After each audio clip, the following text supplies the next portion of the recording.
17 étages, 48 mètres de hauteur, c'est une page qui se tourne pour le Val-Fouré.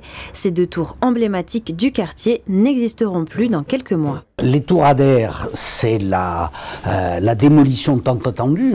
Il nous aura quand même fallu 3 ans pour arriver à faire qu'il n'y ait plus de locataires à l'intérieur de ces tours. Et ça annonce un nouveau cycle porté par les résidences Yvelines Essonnes de forte restructuration du quartier du Val-Fouré. Cette démolition nécessite l'utilisation d'une pelle XXL, la plus grande d'Europe. Elle peut atteindre 76 mètres de hauteur. C'est un gros chantier de grande hauteur qui va se dérouler sur 11 mois avec 3 grandes phases, curage, désamontage et démolition mécanique. La démolition de ces deux tours concerne plus de 219 logements.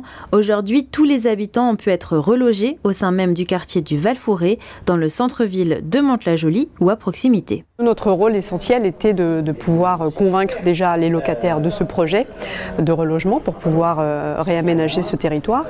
Et il a fallu les accompagner dans l'acceptation du relogement, ce qui n'a pas été une chose très difficile puisque voilà, ils étaient quand même dans des conditions qui n'étaient pas idéales. Et on les a accompagnés sur cette durée de 3 ans et demi de relogement puisqu'on a dû reloger 170 familles.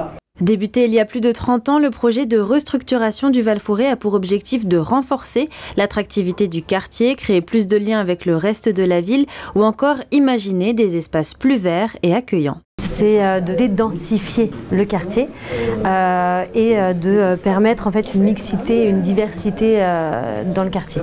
Depuis 1992, 13 tours ont déjà été détruites dans le quartier. Avec une surface de 110 hectares et 6000 logements, la restructuration du Val-Fouré est estimée à 421 millions d'euros.